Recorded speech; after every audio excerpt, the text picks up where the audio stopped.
नमस्कार। इस वीडियो में हम देखेंगे राहु सप्तम स्थान पे किसी के जन्म कुंडली में होता है तो उसका प्रभाव क्या होता है और जब गोचर में यानी ट्रांजिट में राहु सेवेंथ हाउस से ट्रांजिट करते हैं, गुजरते हैं 1.5 साल के लिए, 18 महीने के लिए, तो उसका प्रभाव क्या पड़ता है। दोनों बातों में फर्क है। किसी के जन्म कुंडली में राहु होना वो एक परमानेंट पोजीशन है, लाइफ लॉन्ग पोजीशन है, और गोचर के राहु 1.5 साल के लिए हर 18 साल में एक बार, हर 18 साल में एक बार 18 महीने के लिए यानी 1.5 साल के लिए वो सप्तम स्थान से ट्रांजिट करते हैं। तो उसका क्या प्रभाव पड़ता है। दोनों बातें अलग-अलग है, 2 अलग-अलग विषय है, उसको अलग-अलग तरीके से समझेंगे, वो ज़्यादा अच्छा है। जन्म कुंडली में जब सप्तम स्थान में राहु रहता है, देखिए सेवेंथ हाउस स्पाउस के लिए होता है, यानी पति या पत्नी को समझने के लिए होता है। तो अगर किसी के जन्म कुंडली में सेवेंथ हाउस में राहु है, तो वो आपके हस्बैंड या वाइफ जो भी स्पाउस हैं, उनके साथ कन्फ्यूजन बना कर के रखेंगे, क्योंकि राहु अपने आप में एक भ्रम है, एक माया है और बहुत डिपेंडेबल नहीं है। डिपेंडेबल क्यों नहीं है? उस पे विश्वास नहीं किया जा सकता है, क्योंकि राहु का एक ही नियम है कि उसका कोई नियम नहीं है। राहु का कोई नियम नहीं है। वो आप बोल सकते हैं कि एक तरफ जहाँ मॉडर्न भी है, राहु मॉडर्न है, नए खोज के लिए है, वहाँ उसको चीटिंग से लेकर के सारी चीज़ें करने, कोई रूल नहीं है उसका, वो सारे रूल तोड़ सकता है। बृहस्पति की तरह नहीं है कि नीति या पॉलिसीज़, वैल्यूज़ को लेकर के चलेंगे। राहु का अपना रूल है कि कोई रूल मत मानो, किसी तरह से सक्सेस को पाओ, साम दाम दंड भेद करके सक्सेस को पाओ। तो यहाँ पे पॉइंट वाइज़ देखते हैं कि फर्स्ट पॉइंट ये आता है और जिसको ग्रेविटी के साथ समझना है कि अगर शादी के लिए रिश्ता देख रहे हैं तो किसी के जन्म कुंडली में अगर सप्तम स्थान पे राहु है, तो ऐसी कुंडली को रिजेक्ट करना ही ज़्यादा अच्छा होगा, क्योंकि बहुत डिपेंडेबल पार्टनर नहीं होगा। आपके बीच में एक मिसट्रस्ट सा, कन्फ्यूजन सा, भ्रम सा आपस में बना रहेगा। उसके मैच मेकिंग में भी हम जाएँगे कि क्या करना चाहिए जिससे कि उसका प्रभाव यहाँ कम हो जाए। लेकिन पहला चीज़ तो ये है कि जिस अगर आप रिजेक्ट कर सकें ऐसी कुंडली को, तो ज़्यादा अच्छा है, क्योंकि सेवेंथ हाउस में राहु ऐसे लाइफ लॉन्ग पार्टनर को देता है जिस पे आप ट्रस्ट नहीं कर सकते, यानी एक प्रभाव मिसट्रस्ट का, कन्फ्यूजन का, आपस में एक इल्यूजन, भ्रम, माया बना करके रखेगा ऐसे व्यक्ति के साथ रिलेशनशिप, मैरिज का। और यहाँ पे सिर्फ मैरिज की बात नहीं है, ये बिजनेस पार्टनरशिप के लिए भी देखा जाता है। तो बिजनेस पार्टनरशिप में अगर आप बिजनेस करते हैं और आपके बिजनेस पार्टनर कोई बनाने जा रहे हैं और सेवेंथ हाउस में देख रहे हैं कि उसकी जन्म कुंडली में राहु है, तो वो भी क्रिएट करेगा कंफ्यूजन, चीटिंग जैसी चीजें वहां पे पूरी तरह से बिजनेस पार्टनर से और इनफैक्ट स्पाउस से भी चीटिंग जैसी चीजें पूरे लाइफ टाइम में कभी न कभी मिलेगी। पहला प्रभाव तो ये है राहु का। ये बहुत स्ट्रॉन्ग पॉइंट हो जाता है मैरिज के लिए। मैरिज एक बहुत इंपॉर्टेंट पार्ट ऑफ लाइफ है, जिसमें अगर चीटिंग मिले तो बहुत पेनफुल एक्सपीरियंस होता है। तो ऐसे कुंडली को हम ना सिलेक्ट करें शुरू से ही जिसमें राहु सेवेंथ हाउस में बैठा है जन्म कुंडली में। अभी हम जन्म कुंडली की बात कर रहे हैं, तो यहाँ पे 7वें घर में राहु का प्रभाव मिसट्रस्ट का है, चीटिंग का है और विश्वास नहीं किया जा सकता, क्योंकि राहु का बेसिक डीएनए वही है।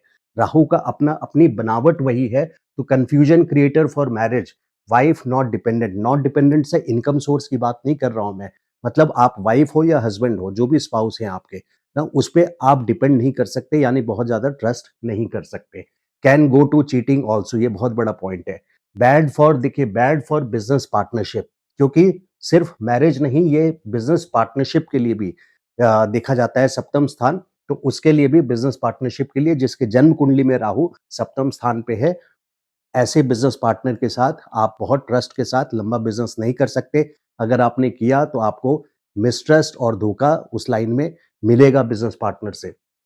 Good for success of spouse, हालांकि देखिए यहाँ पे क्योंकि ये स्पाउस के घर में है, तो स्पाउस के अपने लिए, यानी पति हो या पत्नी हो, उनके अपने लाइफ के लिए, क्योंकि राहु का नियम है भौतिक सुख, राक्षस प्रवृत्ति है, राक्षस है तो इसकी प्रवृत्ति है भौतिक सुख को पाना, कैसे भी करके, बिना किसी नियम के, रूल तोड़ करके, हर एक रूल तोड़ करके, शॉर्टकट ले करके, उसका एक ही रूल है कि सक्सेस पाना।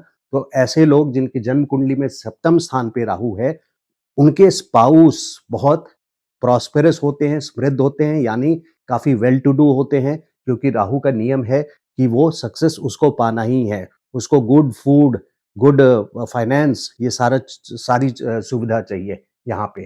तो सेवेंथ हाउस में अगर राहु है, तो ऐसे लोगों के स्पाउस बहुत सक्सेसफुल होते हैं अपने करियर में। तो उनके लिए बहुत अच्छा है। और जिनकी कुंडली में है, वो भी, क्योंकि ये घर दशम स्थान से दशम स्थान पड़ता है, ये 10th हाउस है, इसको हम लोग प्रोफेशन के लिए देखते हैं, कर्म के लिए देखते हैं, यानी जो भी करियर आप फॉलो कर रहे हैं, बिज़नेस हो या जॉब हो, इन दोनों जगहों पे बिज़नेस हो या जॉब हो, दोनों जगह से 10वें स्थान कर्म का स्थान है और 10वें स्थान से अगर 10वां स्थान काउंट करेंगे भावत भावम के हिसाब से, तो वो सप्तम स्थान पड़ता है और इसी वजह से और ये आपकी पब्लिक इमेज भी है, तो इसी वजह से यहाँ पे ये लग्न आप हैं और 7th हाउस आपकी पूरी दुनिया है। तो दशम स्थान से दशम स्थान पड़ने के कारण जिस जातक के जन्म कुंडली में 7th हाउस है, वो भी खुद स्वयं भी अपने करियर में काफ़ी वेल टू डू और सक्सेसफुल पर्सन बनेगा अगर उसकी अनुकूल दशा चल रही हो जन्म कुंडली के हिसाब से और गोचर भी साथ दें। तो कई चीज़ें देखना पड़ता है लेकिन 7th हाउस में राहु अपने आप में ये बताता है कि आपका प्रॉस्पेरस करियर यानी काफ़ी सक्सेसफुल करियर होगा। देखिए 7th हाउस में राहु का मतलब ये होता है कि इंटरकास्ट मैरिज करा सकता है। क्योंकि राहु का कोई रूल नहीं होता, इसलिए वो ये नहीं मानता कि मैं रूल्स को फ़ॉलो करूँ, समाज के ट्रेडिशंस को फ़ॉलो करूँ, वो किसी ट्रेडिशन को फ़ॉलो नहीं करेगा, ऐसा व्यक्ति और वो इंटरकास्ट मैरिज कर सकता है और ज़्यादातर होते हैं। इनफैक्ट अगर हिंदू है तो मुस्लिम से कर लेगा, मुस्लिम है तो क्रिश्चियन से कर लेगा, क्रिश्चियन है तो हिंदू से कर लेगा, इस तरह से। तो वो कास्ट एंड क्रीड को ऐसे डिस्क्रीट नहीं करता कि और वो किसी भी और ज़्यादातर देखा गया है कि यहाँ पे रहे लोग के इंटरकास्ट मैरिज ही होते हैं। इनफैक्ट यहाँ भी हो सकता है कि एक किसी डिवोर्स से भी वो शादी कर सकता है ऐसे व्यक्ति जिसके 7th हाउस में राहु है यानी समाज से हट करके जितने रूल्स हैं उसको वो अपने शादी पे लागू करेगा। तो डिवोर्स से भी और कंट्रोवर्शियल कोई लेडी हो कंट्रोवर्शियल हो तो भी उनसे शादी करने में ये व्यक्ति घबराएगा नहीं। लग्न केतु देखिए जब राहु 7th हाउस में होते हैं तो केतु आपके लग्न में आ जाते हैं। तो केतु जब लग्न में आ जाते हैं जन्म के तो ऐसे लोग जनरली शुरू में 40 साल, 42 साल तक जनरली डिससैटिस्फाइड रहते हैं, उनको रास्ता नहीं मिलता क्योंकि ये धड़ है। केतु इज़ अ धड़, बहुत ज़्यादा सक्सेस 35-40 साल तक नहीं मिलता, 40-42 साल होते-होते तब जाकर के उनके लाइफ़ की सेटलमेंट शुरू होती है और वो आगे चल कर के अध्यात्म की ओर भी जुड़ते हैं क्योंकि केतु उनको अध्यात्म की ओर ले जाता है। तो राहु 7th हाउस में इसका मतलब है कि केतु आपके लग्न में होगा।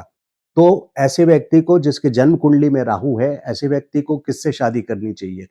जब मैच मेकिंग करते हैं, कुंडली मिलान करते हैं, तो इसमें ये देखें कि अगर आपके 7वें घर में राहु है, तो ऐसे कुंडली खोजें जिसमें 7वें घर में धनु राशि हो या फिर मीन राशि हो। धनु या मीन दोनों बृहस्पति की राशि है, तो राहु वहाँ पे थोड़ा-सा बिहेवियर कंट्रोल्ड हो जाता है, वहाँ कंट्रोल होता है, बहुत ज़्यादा बदमाशी राहु की वहाँ पे नहीं चलती है या फिर धनु हो, मीन राशि हो या फिर कर्क राशि भी यहाँ अच्छा होता है क्योंकि बृहस्पति यहाँ पे उच्च के होते हैं या फिर बृहस्पति दूसरे व्यक्ति के कुंडली में जिससे आप मैच मेकिंग कर रहे हैं, वो 11वें भाव में हो तो यहाँ से 9वीं दृष्टि से 7वें घर को देखेंगे या लग्न में हो बृहस्पति 7वीं दृष्टि से देखेंगे और यहाँ तीसरे भाव में होंगे बृहस्पति किसी के कुंडली में, तो उसके साथ भी आप मैच मेकिंग कर सकते हैं, शादी की जा सकती है क्योंकि आप अगर आपके या जिसके भी कुंडली में 7वें घर में राहु है, तो बृहस्पति की दृष्टि यहाँ 7वें घर में राहु के बिहेवियर को कंट्रोल करेगा।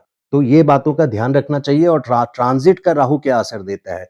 देखिए ट्रांजिट का राहु यहाँ पे उस 18 महीने में एक चीटिंग जैसी सिचुएशन बना देता है। अच्छे-अच्छे व्यक्तियों को मैंने देखा है, जो बहुत सेंसिबल लोग हैं, वाइज़ लोग हैं और इस एक्ट में नहीं पड़ते और शुरू से सिंसियरिटी रहती है, लेकिन फिर भी चूँकि ग्रहों का असर बहुत ग्रेविटी के साथ होता है, प्लानिंग के साथ होता है और अपने टाइम से पहले से वो ऑर्बिट आने के टाइम से ही उनकी प्लानिंग रहती है। तो जब 18 महीने के लिए राहु का गोचर 7th हाउस से होता है, तो ऐसे में उस व्यक्ति को जिसके अगर मैरिड है तो उसका स्पाउस से केयरफुल रहना चाहिए यानी सावधानी बरतना ही चाहिए।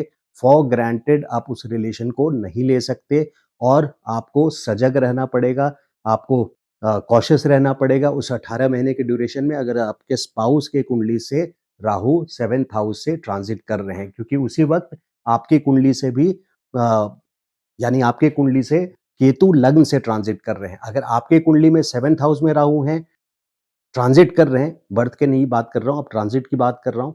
अगर 7th हाउस से राहु ट्रांजिट कर रहे हैं 18 महीने के लिए तो आपको केयरफुल रहना है अपने स्पाउस की तरफ से और उसी 18 महीने में आपको अपने स्पाउस से कोई ना कोई तकलीफ, पीड़ा जिसको बोलते हैं तकलीफ से ज़्यादा पीड़ा मिलने की पूरी संभावना होती है। तो ये है राहु के कुछ इफेक्ट्स। और सेवेंथ हाउस के राहु जन्म का भी इस तरह का आपके करियर के लिए बहुत अच्छा होता है, लेकिन at the same time business partnership के लिए अच्छा नहीं है। और जिससे आप शादी कर रहे हैं, ऐसे मैच मेकिंग को जहां तक अवॉइड कर सके तो वो कीजिए। और रेमेडी में मैंने बताया कि 11वें का बृहस्पति किसी की कुंडली में जिससे मैच मेकिंग कर रहे हैं, अगर 11वें भाव में बृहस्पति है या लग्न में है या तीसरे घर में है, तो बृहस्पति की दृष्टि सेवेंथ हाउस पे पड़ती है। वहां से बृहस्पति की ब्लेसिंग 7वें घर पे पड़ती है। चूंकि उस जातक का राहु आपकी कुंडली में अगर जन्म का राहु 7वें में है, तो बृहस्पति की दृष्टि वहां पे उसको हील करेगी। तो ये थे सेवेंथ हाउस के राहु का असर।